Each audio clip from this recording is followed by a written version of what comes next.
কারা যেন বলছিলেন কম দামের মধ্যে অ্যাফোর্ডেবল প্রাইসের মধ্যে কোনো একটা ল্যাপটপের ভিডিও চাই, তাদের জন্য কিন্তু আমি হাজির হয়ে গেলাম লেনোভোর এই ল্যাপটপটা নিয়ে। এখন তো আমি জানি আপনাদের অনেকেরই প্রশ্ন থাকবে, সাম ভাই কেন এই ল্যাপটপটাই কেন? অ্যাফোর্ডেবল প্রাইসে তো আমরা অনেক ল্যাপটপ দেখি মার্কেটে অ্যাভেলেবল রয়েছে, তাহলে এটাই বা কেন?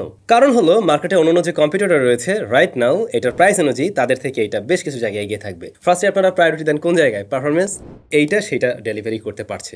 ডিসপ্লে সাইজটা বড়, অনেকেরই বড় ডিসপ্লে দরকার। এটার ডিসপ্লে সাইজ 15.6 ইঞ্চ, তো একদম রেগুলার সাইজের। কিন্তু দেখুন ল্যাপটপ এত বড় হওয়া সত্ত্বেও ল্যাপটপটা বেশ লাইট ওয়েটের, 1.5 কিলোগ্রামের মতো, আবার বেশ স্লিম। তো সবকিছু দেখে আমার মনে হয়েছে যে না, মার্কেটে অন্য কম্পিউটার থেকে এটা অবশ্যই এগিয়ে আছে। দ্যাটস ওয়াই আজকের ভিডিওতে উনি আমাদের অতিথি। তবে তার চাইতে বড় ব্যাপার হলো এই ল্যাপটপটাতে আপনারা স্পেশাল একটা ডিসকাউন্ট পেয়ে যাচ্ছেন। যারা SamZone চ্যানেলের সাবস্ক্রাইবার তাদের জন্য SAM1000 নামে একটা কুপন কোড রয়েছে, ওটা ব্যবহার করলে আপনি 1501 টাকা কম দামে এই ল্যাপটপটা পেয়ে যাবেন। অসংখ্য ধন্যবাদ স্টারটেককে রিভিউ ইউনিটি দিয়ে সহায়তা করার জন্য, এবং সেই কারণে আজকে আপনারা ভিডিওটাও দেখতে পাচ্ছেন। স্টারটেকে রাইট নাও এই ল্যাপটপের প্রাইস রয়েছে 60,500 টাকা, বাট যখন কিনা আপনি SAM1000 কুপন কোডটা ব্যবহার করবেন এর দাম দাঁড়াবে 58,999 টাকা, সাথে পেয়ে যাবেন 2 বছরের ওয়ারেন্টি। ল্যাপটপের মডেল নাম্বার তো বলা হলো না, Lenovo IdeaPad 1 15AMN7।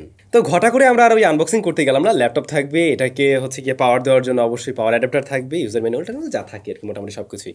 বাট ল্যাপটপের ডিজাইনটা দেখুন, ডিজাইনটা কিন্তু বেশ ক্লিন। আমার কাছে খুব ভালো লাগছে যে এখানে অনেক হাঙ্কি পাঙ্কি করা হয় নাই, দেখতে বেশ সুন্দর, একদম ক্লিন একটা ভাইব দিচ্ছে। আর ওরা এটার কালারের নাম দিয়েছে হচ্ছে গিয়ে ক্লাউড গ্রে, যা দেখতে আমার কিন্তু আবার ওই ম্যাকবুকের মতোই লাগে। বাট ভালো রকমের স্মাচেস বসে, মানে ফিঙ্গারপ্রিন্ট ভালোই বসে এখানে, যেটা মাঝে মধ্যে একটু কষ্ট করে মুছতে হবে। তবে রিয়ার প্যানেলটা হচ্ছে গিয়ে একদমই ফ্রস্টেড বা বলতে পারেন ম্যাট টাইপের, যেখানে আবার কোনো ধরনের ফিঙ্গারপ্রিন্ট বসে না। আর এটা মোটামুটি মানের একটা প্লাস্টিক দিয়ে তৈরি আর কি। এখানে আমরা এয়ার ইনটেক দেখছি বেশ বড় সড়ই, বাট সাইডে বা পাশে কিন্তু কোনো ধরনের গ্রিল আমরা দেখছি না ওই ধরনের এয়ার পাসের জন্য।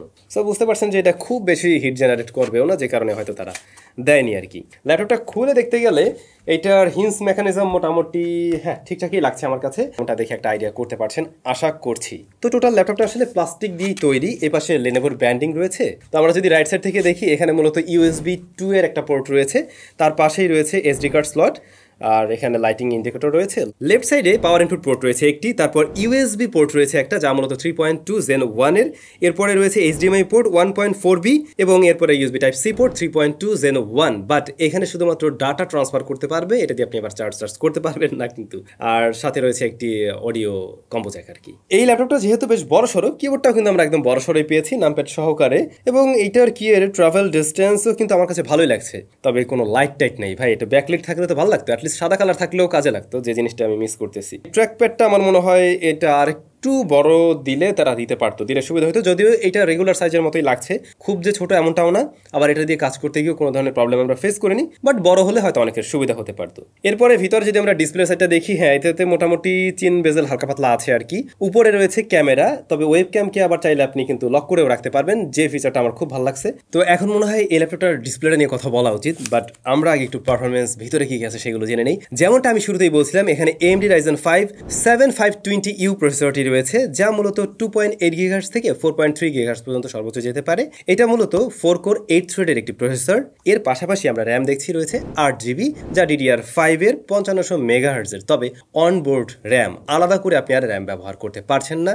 এরপর আমরা দেখছি 256GB SSD রয়েছে NVMe M.2 আপগ্রেডেবল, মানে আপগ্রেড করতে পারবেন। এটা যেটা আছে ওটাকে খুলে অন্য আরেকটা আপনি এখানে ইউজ করতে পারবেন বড় সড়ো সাইজের যদি প্রয়োজন হয়। গ্রাফিক্স হিসেবে shared graphics AMD Radeon 610M থাকছে এখানে। আমি যতটুকু জানি বা মার্কেট থেকে যতটুকু বুঝলাম, যে এই ল্যাপটপটা যা অফার করছে মোটামুটি পারফরমেন্স সেকশনে, প্রসেসর বলেন, র্যাম টাইপ সবকিছু মিলে অন্যান্য যে ল্যাপটপগুলো পাওয়া যায় 58 থেকে 60-এর মধ্যে, সেগুলো হয়তো এতটা পারফরমেন্স ডেলিভারি করার মতো প্রসেসর দেয় না, বা এতটুকু না, হয়তো অন্য জায়গায় একটু কম বেশি পেতে পারেন, বাট পারফরমেন্স সেকশনটা হয়তো একটু পিছিয়ে থাকবে আর কি। তো আমরা মোটামুটি এটা দিয়ে রেগুলার কাজবাজ করা ট্রাই করছিলাম, এবং এটা ল্যাপটপটা থেকে না বোঝা যায় যে এই ল্যাপটপটা কাদের জন্য। এটা মূলত স্টুডেন্ট যারা রয়েছেন তাদের জন্য, অফিস গোয়িং পার্সন যারা রয়েছেন, অফিসিয়াল কাজবাজ করতে চান, এই সমস্ত জায়গায় কিন্তু একদম খুব সুন্দরভাবে খাপ খেয়ে যাবে। বাট যারা একটু প্রফেশনাল কাজবাজ করার চিন্তা ভাবনা করেন, সেই জায়গার জন্য কিন্তু এটা খুব একটা পারফেক্ট কিছু না। বা আবার আপনি যদি চিন্তা করেন গেমিং টেমিং করবেন, এটা কিন্তু ওই লেভেলের কোনো ল্যাপটপ অবশ্যই না। তারপরেও আমরা আসলে একটু প্রফেশনাল কাজবাজ করার ট্রাই করেছি এটাতে, যে কি অবস্থা দেখার জন্য। যেমন আমরা এখানে কিন্তু প্রিমিয়ার প্রোতে আমাদের ফুটেজগুলোকে এডিট করার ট্রাই করছিলাম। তো আমাদের ফুটেজগুলো নর্মালি হয়ে থাকে 4K 25 FPS এর, আর এটা হচ্ছে 8 বিটের সরি। তো এই ফুটেজগুলো নিয়ে যখন কাজ করছিলাম 2-3টা লেয়ার পরে দেখলাম যে ভালো রকমের ল্যাগ দিচ্ছে, এবং এটা খুব একটা পারছে না আর কি। যা বোঝাই গেল 4K এর ভিডিও এডিট করার জন্য জন্য এটা আদর্শ মোটেই হবে না। যদি আপনি 1080p ভিডিও এডিট করতে চান সেটা পসিবল হবে বলে আশা করছি, এবং 1080p ভিডিও দিয়ে আমরা ট্রাই করেছি, দেখলাম না ওইটা মোটামুটি ভালো রেজাল্টই দিচ্ছে। সো বলা যেতে পারে লাইক এই ধরনের অ্যাকশন ক্যামেরার ভিডিও যদি 1080pতে হয় বা 2K-তেও হয়, সেগুলো নিয়ে টুকটাক কাজ করতে পারবেন। তবে প্রফেশনাল কাজের চিন্তাভাবনা করবেন না নিশ্চয়ই, বা 4K-র মতো ভিডিও নিয়ে কাজ করার চিন্তা ভাবনা না করলেই ভালো হবে। তবে আমরা ট্রাই করছিলাম এখানে ফটোশপে দেখলাম ভালো রেজাল্ট দিচ্ছে, ওইখানে কোনো ধরনের প্যারা খাইনি। এর বাইরে গিয়ে অফিসিয়াল ওয়ার্ক করার জন্য আমরা এক্সেল বা এই ধরনের কাজগুলো করা ট্রাই করেছি, ব্রাউজিং করেছি, মাল্টিটাস্কিং একসাথে বেশ কিছু কাজবাজ করা ট্রাই করছিলাম। সে সমস্ত জায়গায় কিন্তু খুব সুন্দরভাবে এটা হ্যান্ডেল করতে পারছে, ওতে কোনো প্যারা নেই। আবার যখন কিনা একটু হেভি ওয়ার্কলোড পড়ছিল এটাতে, তখন দেখছিলাম এটা খুব বেশি হিট জেনারেট করে না, হালকা একটু গরম হয়, যেটা আপনি এই জায়গাটাতে হালকা একটু ফিল পাবেন, বাট খুব বেশি যে গরম এমনটাও না। আমরা একটু টুকটাক গেমিংও করছিলাম, যেমন ভ্যালোরেন্ট, অ্যাসফল্ট 9 এই গেমগুলোই খেলা হয়েছিল। তো ভ্যালোরেন্টের ক্ষেত্রে দেখলাম মিডিয়াম সেটিংসে এটা মোটামুটি ওই 55 থেকে 60 FPS এর মধ্যে আর কি দেখাতে পারছিল।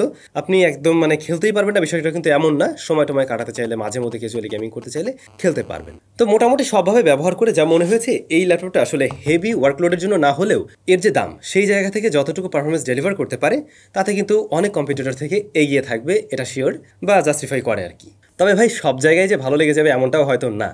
যেমন আমি বলছিলাম এটার ডিসপ্লেটা অনেক বড়, হ্যাঁ ডিসপ্লেটা তো বেশ বড় সড়ো, যেমন এটার সাইজ হলো 15.6 ইঞ্চ। তবে এইটা একটা টিএন প্যানেল, তো টিএন প্যানেল হওয়ার দরুন এইটার রেজাল্টটা কিন্তু আমরা খুব একটা আশানুরূপ পাইনি, যেমনটা হওয়ার কথা টিএন প্যানেল ওরকমই দিচ্ছে। লাইক এটার আপনি সাইড থেকে দেখতে গেলেও দেখবেন যে ভিউইং অ্যাঙ্গেল ততটা ভালো না, যদিও ওরা ক্লেম করছে যে 170 ডিগ্রি পর্যন্ত ভিউইং অ্যাঙ্গেল পাওয়া যাবে, বাট আমার মনে হয়েছে এটা একজন মানুষ যদি মানে তাকিয়ে ব্যবহার করে দেন একদম ঠিক আছে, তখন কোনো প্রবলেম হয় না, তখন সব কিছুই ঠিকঠাকভাবে দেখবে। বাট একটু সাইড থেকে দেখতে গেলে পরেই শিফটিং দেখা শুরু করবেন এবং খুব একটা ভালো ভিজিবিলিটি পাওয়া যায় না আর কি। আর এটার কালার রিপ্রোডাকশন ওকে ঠিক আছে, কিন্তু কালার একুরেট না। কালার হয়তো ভালো লাগতে পারে, কোনো কোনো কালার একটু বুস্টেড মনে হবে, কোনোটা আবার একটু ডাল, কিন্তু কালার একুরেট মনে হয় না, কালার একুরেসিতে পিছিয়ে থাকবে।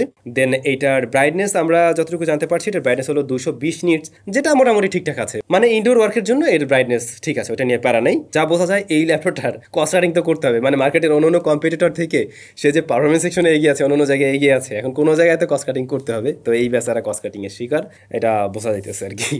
ডিসপ্লেটা আরেকটু বেটার হলে আমি খুশি হইতাম। ও হ্যাঁ, এই ডিসপ্লেতে কিন্তু এন্টি গ্লেয়ার কোটিং আছে, তার মানে ওই যে লাইট রিফ্লেকশন কম দেয় আর কি, দেয় না যে একদম এরকম না, তবে কম দেয়। এটার এই যে এখানে একটু ফ্লেক্স আছে, লাইক ডিসপ্লেটাতে হালকা ফ্লেক্স আছে যেমনটা আপনারা দেখছেন, ইভেন টোটাল ল্যাপটপেও হালকা একটু ফ্লেক্সের মতো আছে আর কি, খুব বেশি না, হালকা একটু পাবেন। একটু যত্ন সহকারে ব্যবহার করলে ভালো হবে। আর ডিসপ্লেটা মাস্ট যত্ন সহকারে ব্যবহার করতে হবে, যেহেতু সাইজটা অনেক বড় এবং বেশ ভালো রকমেরই ফ্লেক্স আমরা এখানে কিন্তু দেখতে পাচ্ছি। ওয়েবক্যাম কোয়ালিটি কি মোটামুটি ওই একেবারে অ্যাজ ইউজুয়াল ওয়েবক্যাম ছিল আর কি। এইটা এইচডি ভিডিও দেয়, কোনো রকম মানে কথা টথা বলার জন্য ঠিকঠাক আছে, খুব আহামরি লেভেলের কিছু না, যেমনটা আপনার রেজাল্ট দেখে আশা করছি একটা আইডিয়া করতে পারছেন। তবে ভালো বিষয় যে আপনি এখানে প্রাইভেসি শাটারটা পেয়ে যাচ্ছেন, যে বিষয়টা কাজে লাগবে মাস্ট। স্পিকার হিসেবে আসলে স্টেরিও স্পিকার আছে, তবে একদম আহামরি লেভেলের কিছু না, এটা ডিসেন্ট থাকবে, দাম অনুযায়ী মেনে নেওয়ার মতো ছিল, কিন্তু আহামরি বা এক্সেপশনাল কিছু এমনটা না আর কি। মাইক্রোফোন কোয়ালিটি ছিল অ্যাভারেজের কাতারে। কানেক্টিভিটির জন্য ব্লুটুথ 5.0 রয়েছে, ওয়াইফাই অবশ্যই আছে, আর ব্যাটারি হিসেবে এটাতে মূলত রয়েছে 42 ওয়াট আওয়ারের একটি ব্যাটারি, যা মূলত 3 সেল লিথিয়াম আয়ন ব্যাটারি। আর ব্যাকআপের ক্ষেত্রে মোটামুটি ভালোই বলতে হয়, প্রায় 5 ঘন্টার মতো ব্যাকআপ পাওয়া সম্ভব। সো সেই ক্ষেত্রে আমাদের ডিসপ্লে একদম মানে ফুল ব্রাইটনেসে ছিল না, মিডিয়াম থেকে একটু উপরে ছিল, আর আমরা মূলত ভিডিও টিডিও দেখছিলাম। হেভি ওয়ার্ক করা হয়েছে এমন না, বা ভিডিও এডিটিংও করা হয়নি ওইভাবে। সো বলা যেতে পারে মোটামুটি ব্যাটারি ব্যাকআপ আর কি ঠিক আছে, উইন্ডোজ কম্পিউটার হিসেবে এটা ঠিকঠাক আছে। বাই দ্য ওয়ে, এইটার সাথে কিন্তু আপনারা উইন্ডোজ পাচ্ছেন না, যখন আপনি নতুন কিনবেন এটার সাথে কিন্তু উইন্ডোজটা থাকছে না। সো ইয়া, তো এই ল্যাপটপ কি অফার করলো, কোথায় কেমন ছিল সব তো জানলেন, দাম অনুযায়ী ভালো মন্দ সব কিছুই অলরেডি জেনে ফেলছেন। বাট তারপরেও যদি আমি একটু দুইটাকে স্প্লিট করে দেই, কোন দিকটা ভালো ছিল, কোন জায়গাগুলোতে ইমপ্রুভমেন্টের দরকার ছিল, তাহলে বুঝতে সুবিধা হবে। যে জায়গাগুলোতে ইমপ্রুভমেন্ট থাকতে পারতো বা ওগুলো থাকলে আমাদের সুবিধা হইতো, নাম্বার 1 ব্যাকলিট। এটার যদি কিবোর্ডের নিচে একটু লাইটেড থাকতো তাহলে আমাদের জন্য ভালো হতো। দেন এটার র্যাম এক্সপ্যান্ডেবিলিটি যদি এরকম কোনো সুযোগ থাকতো, অনেকেরই হয়তো র্যামটা একটু বেশি প্রয়োজন হতে পারে, সেটাও একটা সুযোগ হতো। আর ডিসপ্লেটার কোয়ালিটিটা ভাই আরেকটু বেটার করে দিতে পারলে সবার জন্য সুবিধা হতো। যে জায়গাগুলো এখন স্টিল ভালো, যে কারণে আপনি কিনবেন, সেটা হচ্ছে ল্যাপটপটার সাইজটা বেশ বড় সড়ো, ল্যাপটপটা স্লিম, দেখতে সুন্দর, এবং অবশ্যই এটার পারফরমেন্সটা অন্য কম্পিউটার থেকে এগিয়ে থাকবে। তারপরে এটার ব্যাটারি ব্যাকআপ ভালো ছিল, আর অবশ্যই যারা স্যামসাং চ্যানেলের সাবস্ক্রাইবার তাদের জন্য স্পেশাল একটা কুপনের ব্যবস্থা ব্যবস্থাও রয়েছে, ওয়ারেন্টি রয়েছে, এ সমস্ত জায়গা থেকে কিন্তু অবশ্যই এই ল্যাপটপটা চয়েস করতে পারেন। কারা চয়েস করবেন? যারা অফিস গোয়িং পার্সন রয়েছেন, যারা কিনা স্টুডেন্টস রয়েছেন, তারা দেখতে পারেন। এবং অবশ্যই আপনার বাজেট যদি 55 থেকে 60,000-এর মতো হয়ে থাকে, এই বাজেটের এমন একটা ল্যাপটপ চান যেটার সাইজটা একটু বড় হতে হবে, যেটাতে একটু ভালো পারফরমেন্স আপনি আশা করেন, ডিসপ্লেটা মোটামুটি হলে চলবে, দেন তাদের জন্য এই অপশনটা ঠিকঠাক আছে, দেখতে পারেন, মাস্ট। কেমন লেগেছে এই ল্যাপটপ অবশ্যই কমেন্ট করে জানাবেন। এরপরে কত টাকার মধ্যে আমরা এই ধরনের কোনো ভিডিও নিয়ে আসবো অবশ্যই কমেন্ট করে জানাতে ভুলবেন না। ভালো থাকবেন, দেখা হচ্ছে কোনো নতুন ভিডিওতে। টাটা।